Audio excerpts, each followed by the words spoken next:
Black Mesa, the original released in, I believe, 1999, so a long time ago, but I'll go into that later. So this remake was released on the 5th of May 2015. It was held back for, I don't know, about a year because of Zen, Xean. I've only ever seen that written down, so I presume it's pronounced Zen. And it did hold back the game for a while for being full release, if I remember correctly. I did buy this when it originally released because I'd just upgraded the PC at the time, but I held off for a while because I'd heard they'd been having some issues. But looking back now, I kind of just had this sat in my library for a long time, and it's, you know, the OG was pretty much my first experience into real first-person shooters, kind of survival. I wouldn't call it a full survival horror, but it was my first foray into proper gaming back when everyone's PC was just a white PC. No one knew what their PC was. It was just what PC you got. It's a white one, mate. That was just what all PCs looked like back then, with a big CRT monitor. But it originally released back in the late 90s, 98, 99. I obviously didn't play that at the time. I must have been a sprout at the time, probably like 10 years old. So I played this on the first PC. We didn't even have the internet when I first got this. The other game was Duke Nukem. I'd say this and Duke Nukem, not this as in Black Mesa, but the original Half-Life. It kind of pushed my PC over the edge, to be honest. I think it was the first time you ever kind of heard the word graphics card. I know that sounds kind of alien now, but no one had graphics cards. It was just like, can your PC run this? No. Is it a potato? Yes. Well, it ain't gonna run it. So, you know, you better get the calculator out, potato, and 2 metal clips. As for weapons, obviously you get the crowbar, which has kind of become, you know, synonymous with Half-Life. The crowbar is life, basically. You start off with a pistol. Every weapon has a secondary fire. Some weapons, I wouldn't even really call it a secondary fire, which I'll go into in a minute. But the pistol, standard fire. Secondary fire just fires, you know, super quick, but not accurate at all. The Magnum has a aim down sights feature, which, ooh, I know, groundbreaking. Not many games at the time did that. You just used to shoot from the hip. But the Magnum is super accurate. You can pretty much use that as a sniper rifle. The shotgun would have a secondary fire where it would just fire 2 shotgun shells. It was a SPAS 12, but I have no idea why it fired 2 rounds at once, but it is super handy. The SMG, which had a grenade launcher. Then there was the rocket launcher. There's like a weird glue-on gun, the glue gun. I'm not sure what it's called. It's like a phase plasma thing that shoots out a blue stream.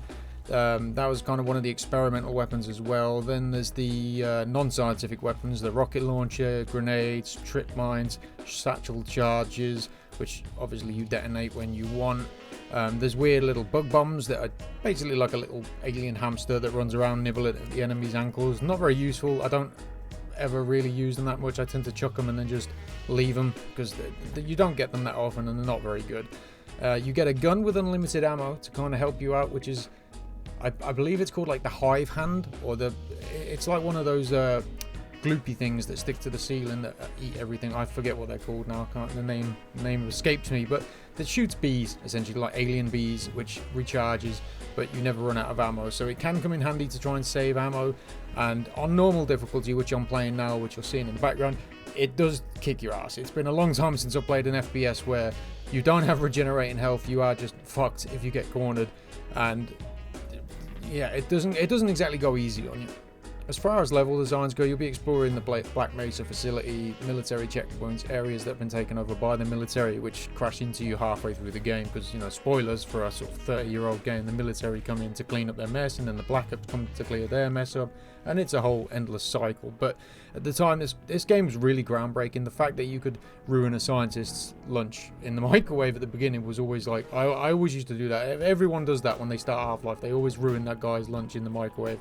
You can chuck a guy toilet paper. Everything was interactive. There's little buttons you can press to annoy people when you're on the way to work, and every little nook and cranny had little things you can interact with, which now seems very basic, but at the time it was groundbreaking, because everything had a reason to be there, and nothing ever told you, go this way, do this, here's your check marker, follow this on the map. There was no map. You just had to figure it out and went along. There was no yellow paint telling you edges you can climb.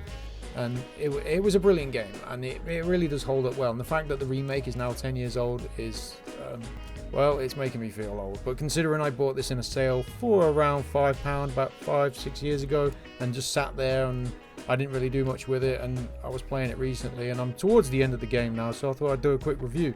As for negatives, the one thing that really bugs me is the fact that all enemies are hit scanning, in the sense that even if I'm falling off a ladder in mid-air, dropping down, those enemies will shoot you, they will hit you, they never miss. So if you are in the sight of an enemy, they will hit you with a ranged attack. So there's no sort of moving left or right to dodge out the way. Everything just will hit you 100% of the time, and there's no such thing as like bullet drop or anything like that. So that is a bit dated and is a bit annoying. And the only other downer is I wish they made Opposing Force, because Opposing Force was one of the best DLCs for Half-Life. Blue Shift was dog shit, but Opposing Force was brilliant. But other than that and hit scanning enemies, you can certainly do worse for a $5. I can't think of anything else when you compare gameplay to value for £5 in a sale. It's really holding up well, and the fact that Valve allowed this to be made by essentially like a modding team is pretty damn impressive. But yeah, overall, Black Mesa, £5 in a sale. Obviously, it's going to be worth your time, and this was a huge part of my childhood and one of the first ever games where I heard the word graphics card, and now that's just norm, but back then that was strange. Thanks for watching, thanks for listening, and I'll see you again soon. See ya.